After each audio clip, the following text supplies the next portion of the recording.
You're listening to Wi-Fi, where we don't just connect what we know, but marvel at who made it all. I'm Keith Whitley, and today we are going to talk about how somewhere in a summer field, long before anybody wrote a math textbook, there stands a tall, patient plant that has been quietly doing arithmetic in broad daylight. We call it a sunflower. To the child, it is a friendly, face-golden petals, brown center, smiling over the fence. To the gardener, it is a seed factory on a stalk. To the bird, it is breakfast. But to the scientist who leans in close and starts counting, it is something else entirely. A living blackboard covered in numbers that did not come from chalk and did not come from us. If you look into the center of a mature sunflower past the ring of petals, you find not a flat disk, but a tightly packed city of seeds.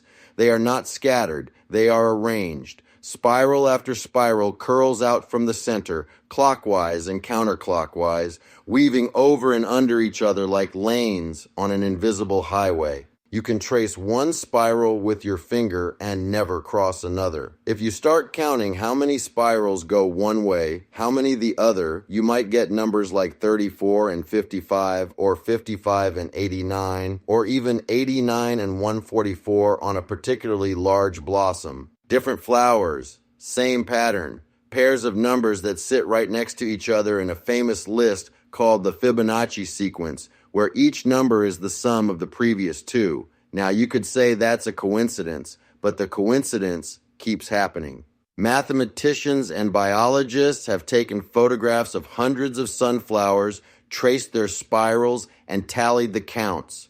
The majority follow these Fibonacci pairs. The rest follow closely related number families, but almost none are truly random.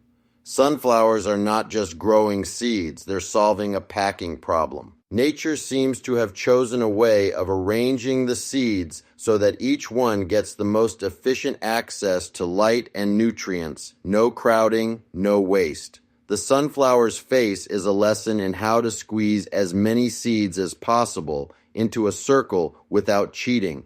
The secret is in the angle. Every time the sunflower adds a new seed, it does not place it directly beside the last one. Instead, the plant's internal chemistry, guided by a hormone called auxin that flows around the growing head marks out a spot about 137.5 degrees around from where the last seed went in.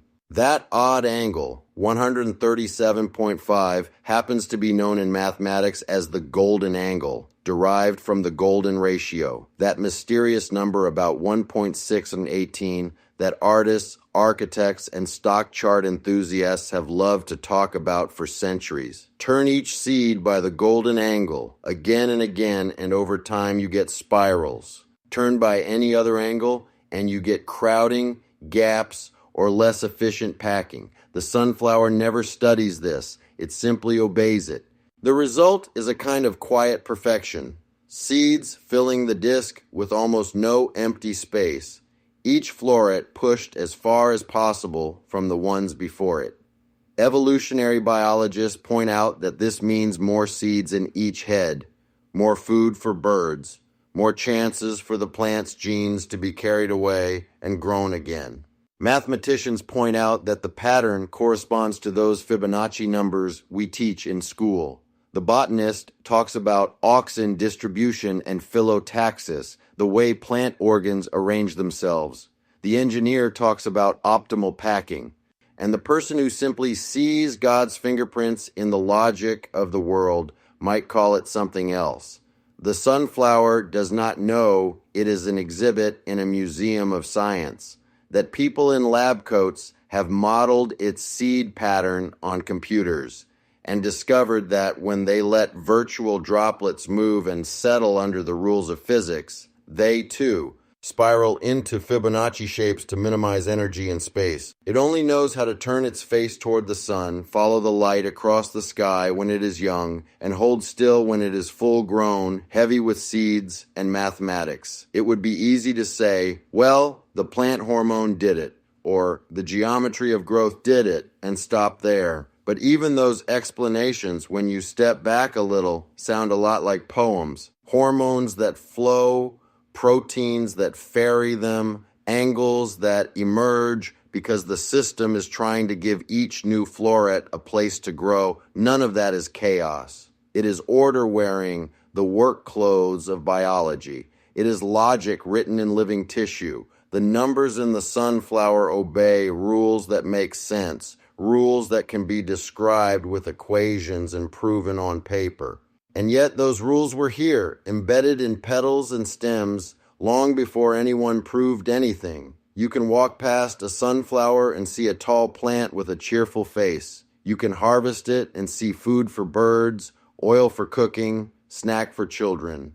Or you can pause just once and see in that disk of seeds a quiet conversation between math and mercy, a creator who made a world where beauty and efficiency share the same spiral, where a field of flowers becomes a field of numbers, and where even a simple sunflower spends its short life turning light into seeds according to a sequence. We only discovered after we learned how to count, and now, the next time you stand in front of a row of sunflowers and feel them watching you with all those tiny spirals, you'll know they're not only following the sun. That's today's signal on Wi-Fi, a world blazing with wonder written by the hand of a creator connecting all things. And never forget, as we explore the how through science, let faith keep reminding us why. I'm Keith Whitley, and now you know the truth.